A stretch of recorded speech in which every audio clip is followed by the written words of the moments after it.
pessoal, tudo bem? Hoje nós vamos dar início, então, às nossas aulas de gerenciamento de recursos hídricos. Sejam todos muito bem-vindos. O meu nome é Thaisa Rabelo e, para começar, nós vamos, então, ter uma introdução sobre o que, de fato, é essa gestão de águas no Brasil. Então, pessoal, o planeta Terra, ele é cantado em verso e prosa como o planeta Água. E essa poesia toda em volta da água nos dá a falsa impressão de que aqui a gente tem água para dar e vender, ou que nós temos água sobrando aqui dentro desse planeta, né? Mas se isso for verdade, ou fosse verdade, por que então nós estaríamos enfrentando constantemente crises hídricas em torno de todo o globo? Vamos entender qual é o processo da água dentro do planeta Terra para a gente começar a entender por que é tão importante gerir essa água. Então, a água no planeta Terra, ela obedece um ciclo fechado.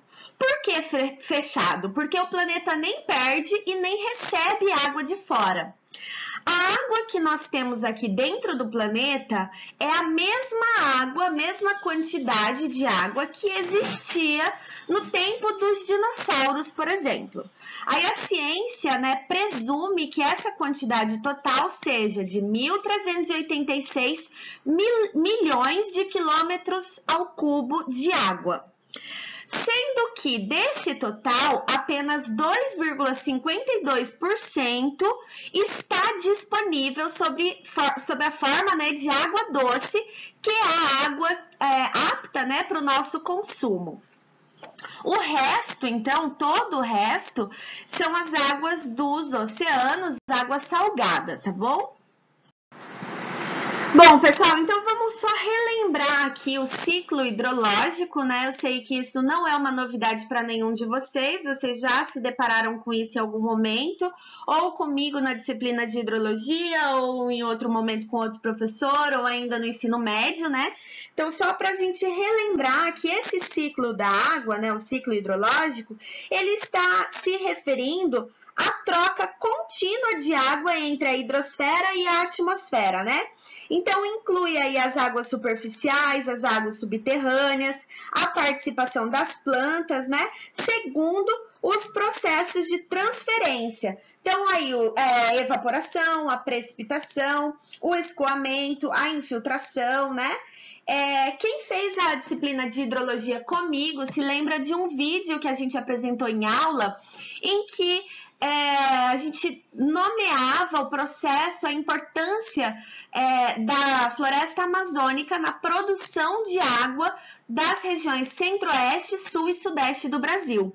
Então, isso é uma dos indicativos, dos indicadores da falta de água, da escassez hídrica que nós estamos enfrentando nesse momento na nossa região e também em algumas cidades do sul e do sudeste, tá?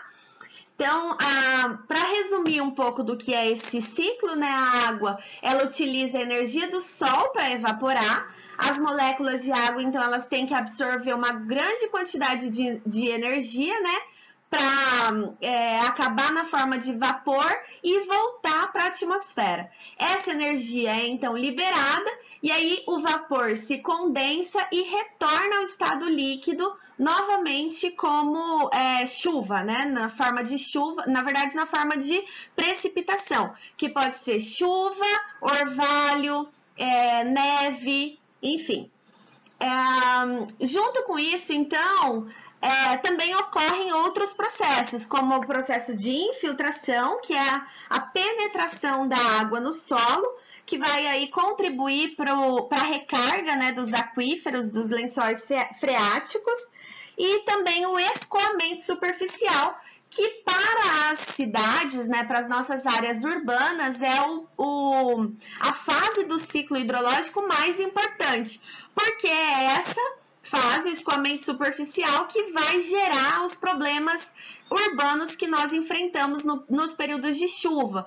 Por exemplo, alagamentos, inundações e enfim, tá certo? Bom, pessoal, então, analisando os dados que nós tivemos até aqui, a gente pode perceber que, apesar de parecer um recurso abundante, né, a água não é inesgotável. A gente tem aí a mesma quantidade de água desde o início dos tempos dentro do planeta, mas a gente não tem a mesma quantidade de pessoas utilizando esse recurso e nem tampouco o mesmo modo de vida, né?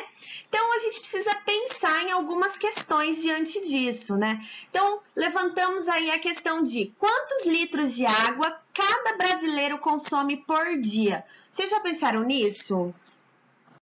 Bom, pessoal, a gente tem uma resposta aproximada para essa pergunta, né? Então, em média, cada brasileiro consome 200 litros de água por dia. Isso nas mais variadas ações do dia a dia, né? Então, por exemplo, um banho de 30 minutos no chuveiro elétrico, vão-se aí 90 litros de água. Escovar os dentes por 5 minutos com a torneira não muito aberta, vão-se aí 12 litros de água. Cada acionamento de descarga, variando, é claro, de acordo com o dispositivo que vocês utilizam na casa de vocês, né? Varia aí de 6 a 12 litros de água. E aí a gente se faz algumas perguntas, né? Então, pessoal, são nessas ações cotidianas que a gente precisa considerar algumas questões. Então, por exemplo, quanto tempo durou seu último banho? A gente viu ali no slide anterior que 30 minutos de banho em um chuveiro elétrico, a gente consome uma média de 90 litros de água. Será que você gastou mais ou menos que isso no seu último banho? Quantas descargas você deu na privada ontem? Quantas peças de roupa você pôs para lavar semana passada? Encheu a máquina para lavar tudo de uma vez e aproveitar a água? Bom, pessoal, então, são exatamente esses hábitos pessoais, individuais, que nos dão a nossa pegada hídrica. Eu coloquei lá no Siga para vocês acessarem um material onde vocês conseguem fazer um teste e descobrir qual é a sua pegada hídrica. Para que vocês entendam que o nosso consumo de água vai além da água que a gente retira na torneira. Então, a gente gasta mais água do que a gente paga lá na conta de água mensal para a Samai, tá? E aí eu te pergunto, onde está o seu maior consumo de água? Em média, cada brasileiro consome 5,559 mil litros de água por dia. E essa conta, ela é feita somando toda a água utilizada, tanto direta quanto indiretamente, tá? Que é o conceito que a gente vai entender logo mais à frente, que é essa água virtual, tá bom? Então, a produção de bens de consumo, ela também demanda água. Então, quando eu estou consumindo uma folha de papel, eu estou, além de consumindo essa folha de papel, né, esse recurso físico para escrever o que eu quero, imprimir uma coisa que eu preciso, eu também estou usando ali, nessa única folha, consumindo 10 litros de água, tá?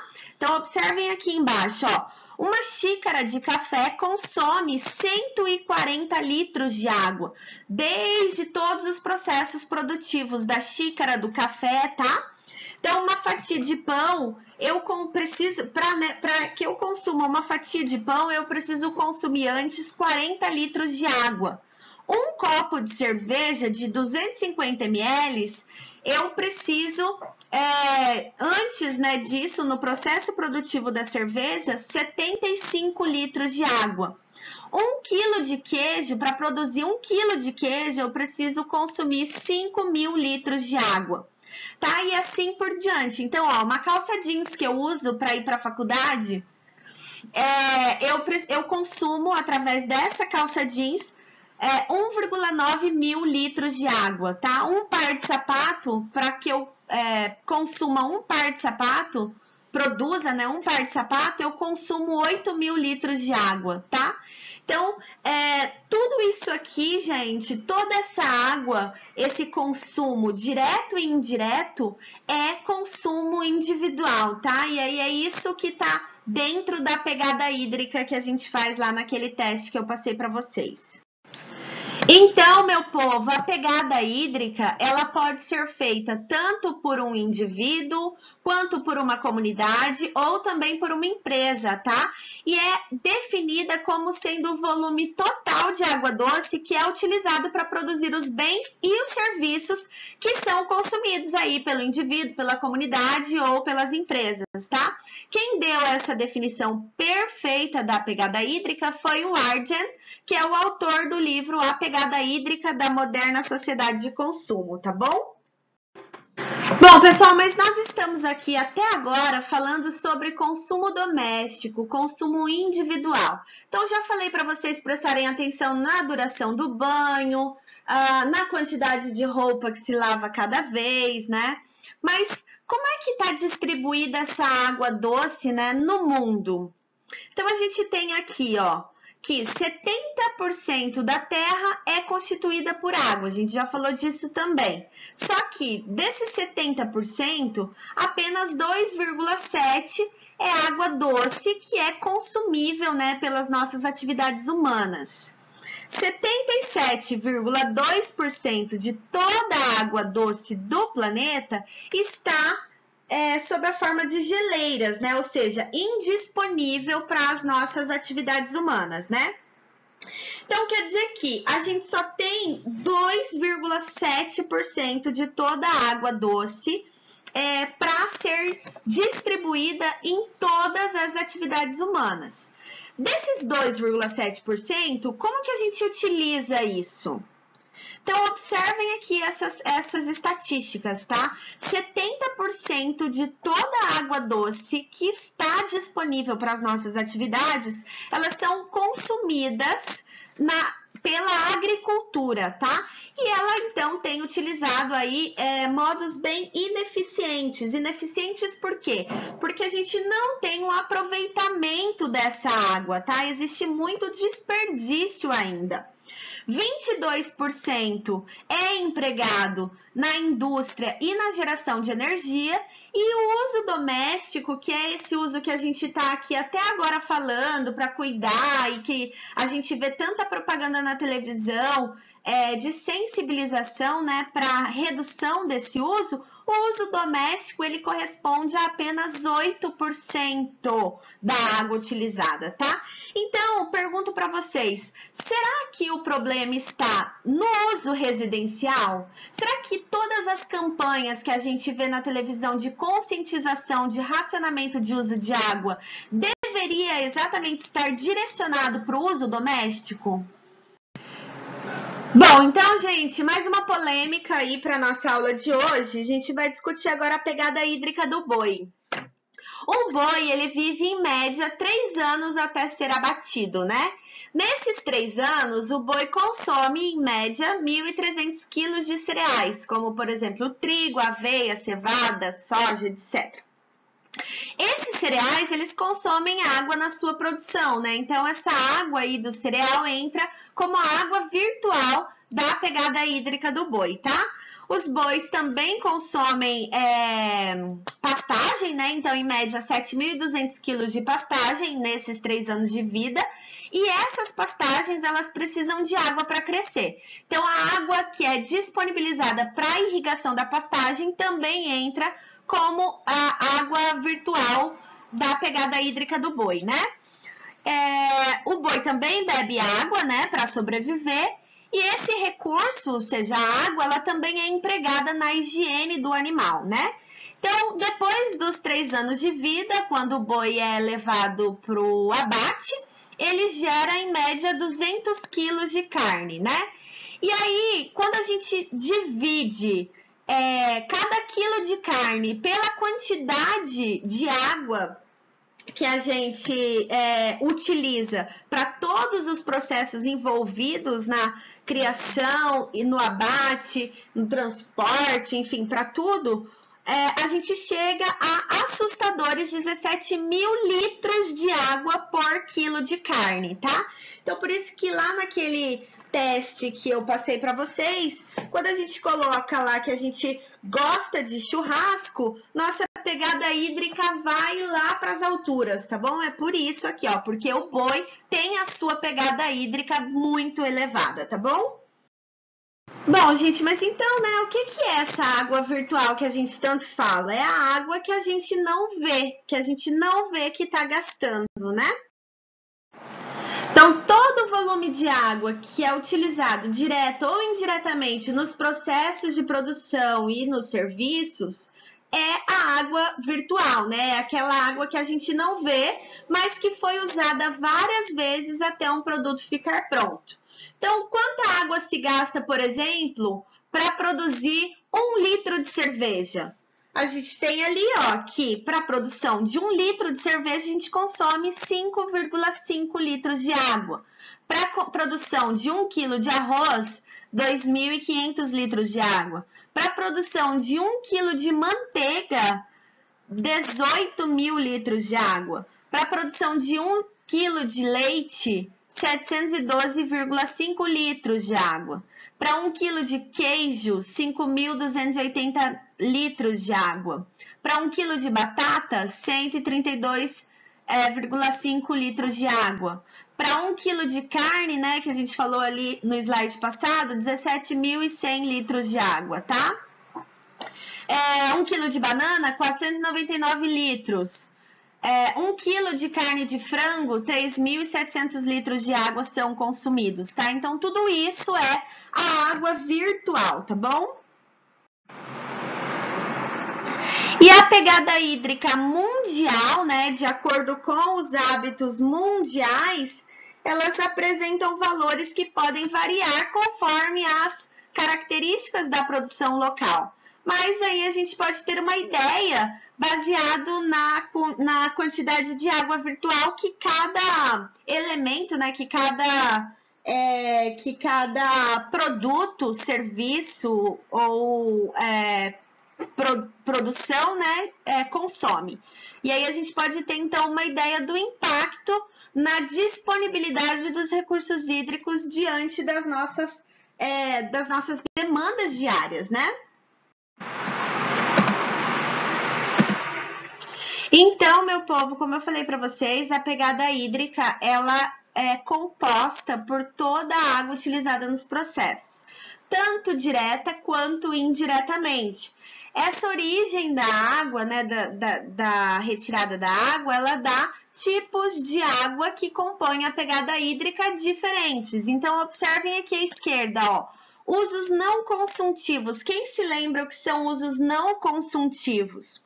Usos não consuntivos geram pegada azul, tanto direta quanto indiretamente. Então, os usos não consuntivos são aqueles usos em que não existe a demanda da retirada da água do manancial para a utilização. Então, um exemplo de uso não consuntivo é a pesca, o lazer, o turismo, a navegação, tá? Retirada de água, ou seja, usos consuntivos, são aqueles usos que é necessária a retirada para o consumo, né? Então, essa água, ela é retirada parcial ou totalmente e não retorna diretamente ao corpo hídrico. Então, por exemplo, irrigação, abastecimento urbano, né? São exemplos aí de usos consuntivos, tá? Ou seja, usos em que há a retirada de água. E aí, para esses usos, né, a pegada direta e indireta é classificada como uma pegada verde. E aí, dentro desses usos consuntivos ou não consuntivos, há a pegada cinza, que é a pegada em que há a poluição hídrica. Então, por exemplo, todos os usos, inclusive os não consuntivos, pode gerar pegada cinza. O lazer, por exemplo, né, a navegação, todos esses, né, se não forem bem administrados, eles podem nos causar, né, nos gerar a pegada cinza, tá bom? Que é a pegada aí com poluição hídrica, tá? Bom, e aí como que a gente dá um montante total dentro da pegada hídrica, né? A gente soma aí a pegada hídrica interna, no consumo interno, com a pegada hídrica externa, né? O que é consumido nos processos indiretamente, e isso nos dá a pegada hidrológica. E aí a gente usa também os usos de água para exportação, como a importação, mais, né, importação de água para reexportação dentro dos processos e dos usos indiretos de água, que vai nos gerar aí um montante de água para exportação, né, exportação de água virtual. E também os usos de dentro da bacia, mais a importação de água virtual através dos processos, né, de produtos e serviços importados, né? E isso tudo nos gera, então, um montante total da pegada hídrica, tá? Essas estatísticas tradicionais de consumo de água são aplicadas para o uso total na bacia e é o que nos dá aí os índices de produção. E a importação de água virtual, ela nos dá os índices de importação, tá? Assim como a pegada hidrológica nos dá a resposta de consumo, tá bom? Bom, gente, então, posto tudo isso, né? O que contribui para a nossa escassez hídrica, para situações frequentes de escassez hídrica que nós enfrentamos nas nossas cidades, nos nossos países, né, no nosso planeta, são os efeitos das ações antrópicas, né? Então, por exemplo, a ocupação desordenada e irregular, ocupação em áreas de várzea natural, a remoção da mata ciliar, né? A ocupação em fundos de vale, que essas ações, elas prejudicam a qualidade dos recursos hídricos e, com isso, né, diminui, então, a quantidade de recursos hídricos disponível para os nossos usos, né? E não só isso, aterro ao lado dos rios, entulho, assoreamento dos rios, carga difusa, que é a contaminação de diversos pontos ao longo de um curso hídrico, né? A caça em unidades de conservação, a indústria ao longo dos rios, que também pode contribuir para o prejuízo da qualidade desse efluente, incêndios em unidades de conservação, que prejudicam aí os processos de transpiração e evapotranspiração, né, que levam essa água da superfície para a atmosfera, e o lançamento de efluentes, né, que também prejudica a qualidade do recurso hídrico. Além disso, né, as atividades agrícolas, especialmente aqui na nossa região, elas, além de serem as maiores consumidoras dessa água na nossa sociedade, elas também afetam a qualidade desse rio através da dispersão de fertilizantes, defensivos agrícolas, né? E prejudicam aí a qualidade desses rios, especialmente aqui na nossa região do Pantanal, né, afetando o Rio Paraguai principalmente, mas também os rios Paraná, Uruguai e os rios do estado de São Paulo, que são rios completamente comprometidos tanto de qualidade quanto de quantidade de recursos disponíveis, né? Tanto o Tietê, o Paranapanema e o Rio Grande. A urbanização também é um cenário de desafio, né? Que são as ações antrópicas que causam aí prejuízos para a disponibilidade de recursos hídricos, né? Então, a conglomeração em áreas urbanas, especialmente aí nas regiões hidrográficas do Atlântico Sudeste, do Atlântico Nordeste, também do Atlântico Leste, que leva à deteriorização dos corpos hídricos, especialmente através da eutrofização, que é o aumento dos nutrientes na água que vão causar, né, um afloramento de algas. Então, quando a gente vê assim, o curso hídrico todo coberto por plantinhas verdes, né, aquilo lá são algas e é um indicativo de eutrofização, que é um indicativo, então, de despejo irregular de esgoto doméstico nas bacias hidrográficas, tá? Além Além disso, né, o desmatamento, que é associado às atividades agrícolas e também ao processo de urbanização. Esse intenso desmatamento em algumas regiões hidrográficas afeta os rios e os lagos de maneiras diferentes. Então, tanto causando aí assoreamento desses rios e lagos, quanto diminuindo, né, os processos de evaporação e evapotranspiração, que são responsáveis pelo retorno da água para a atmosfera, tá?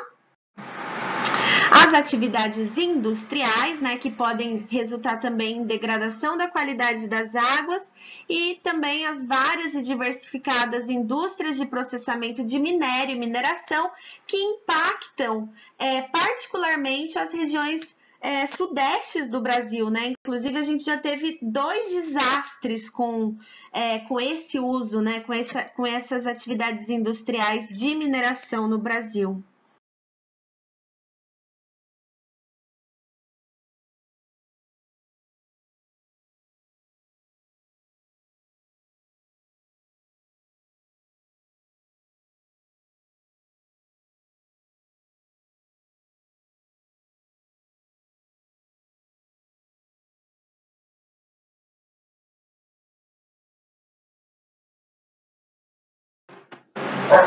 Bom, a gente já comentou, então, que 70% de toda a água consumida no mundo é realizada através das atividades agrícolas, né?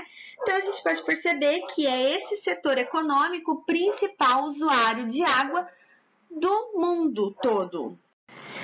Então, pessoal, são exatamente esses infinitos usos, né? Esses variados usos e a baixa disponibilidade hídrica que geram os conflitos por água. E aí, por isso, a gente diz que a guerra pela água já começou. Em 2019, foram registrados 63 mil BOs por conflito de uso de água.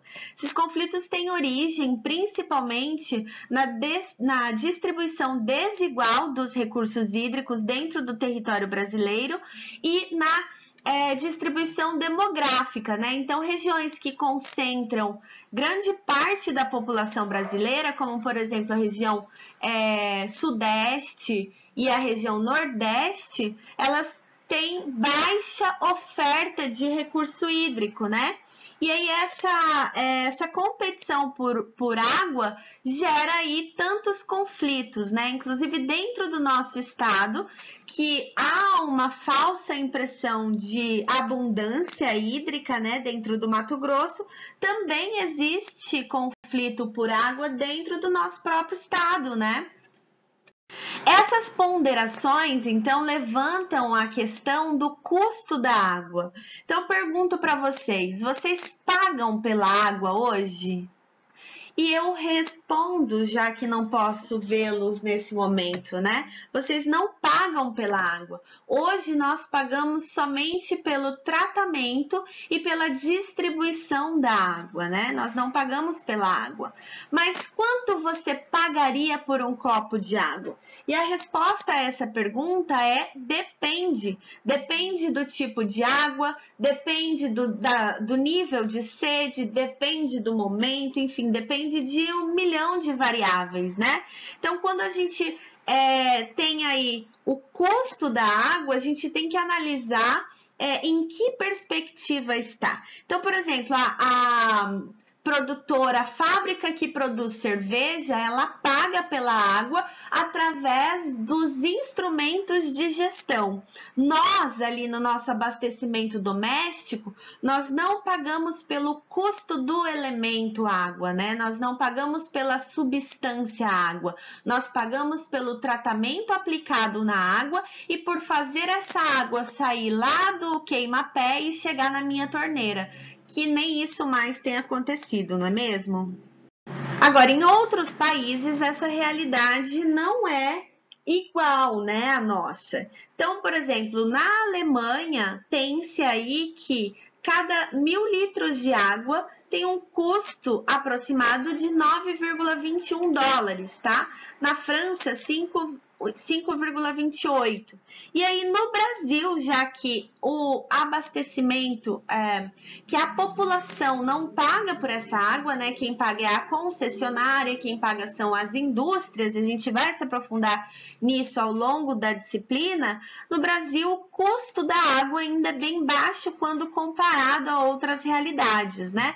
É claro que em termos de disponibilidade, nós também temos uma realidade bem diferente e incomparável com a realidade da Alemanha, por exemplo.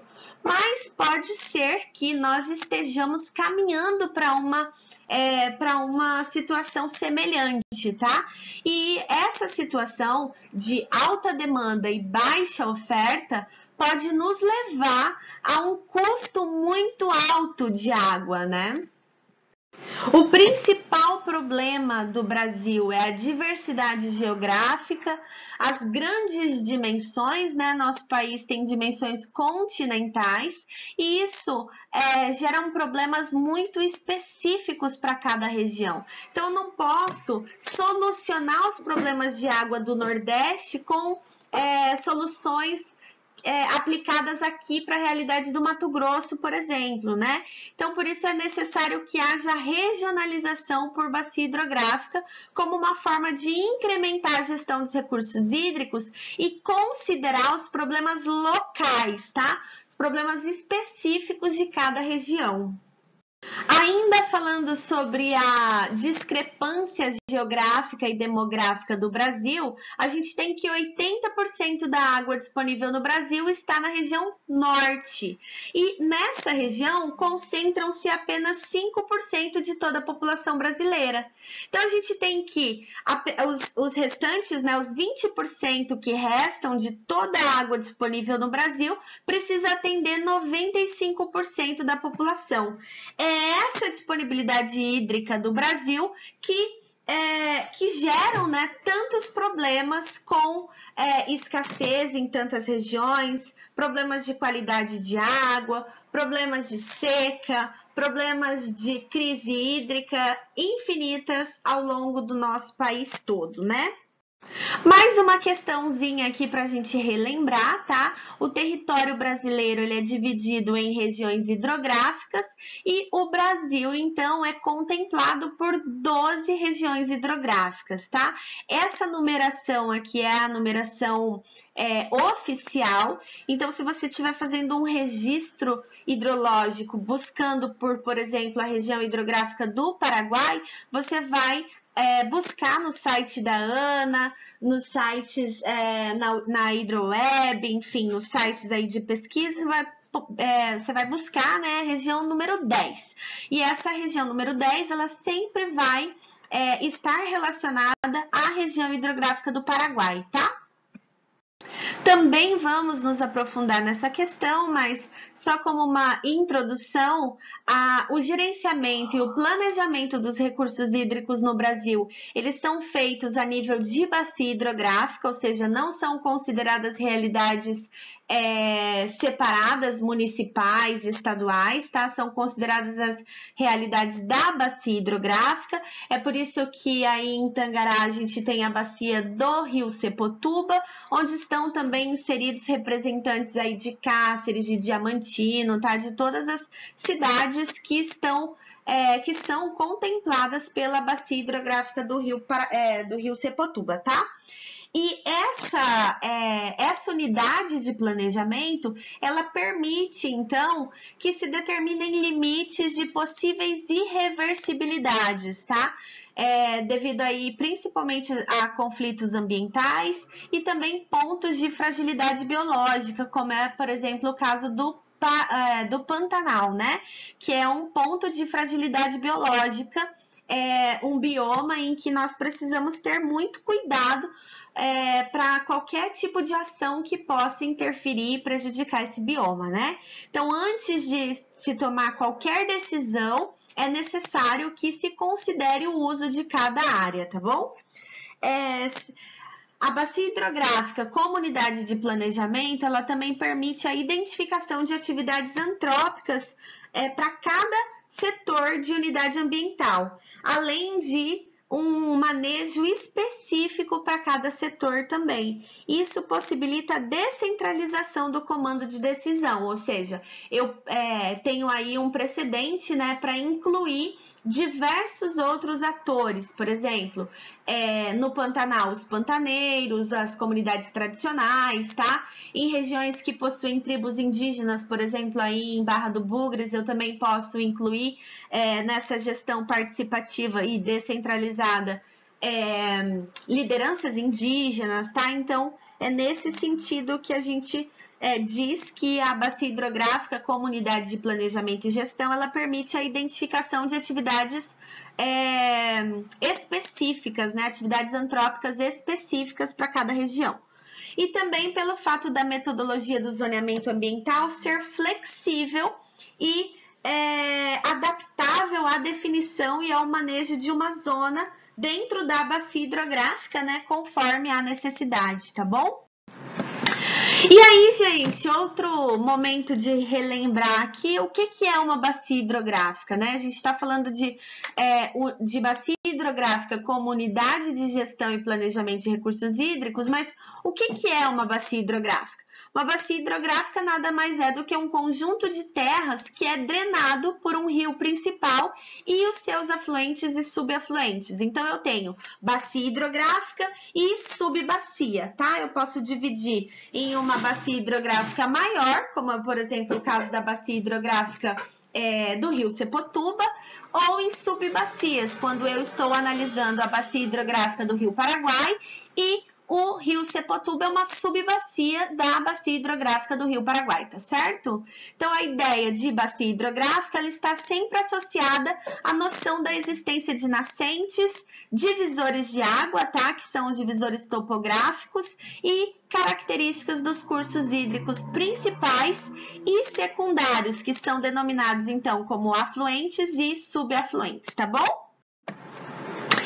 E aí, gente, resumindo, né, toda essa aula, a gente acaba com todas as árvores, a gente ocupa a área de preservação do rio e depois a gente fala que a culpa não é nossa, né, que a culpa é da natureza pelos desastres que a gente enfrenta nas nossas cidades, né?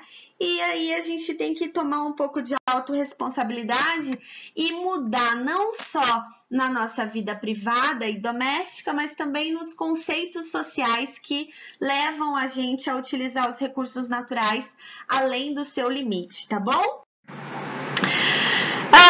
A gente atua em nível de subbacia local porque a gente aplica aquele conceito famoso de pensar globalmente e agir localmente, tá? E é esse o convite que essa disciplina vem fazer aqui para vocês. Muito obrigada pela atenção. Qualquer coisa, entrem em contato comigo ou no nosso grupo ou através desse e-mail aí. Muito obrigada, gente.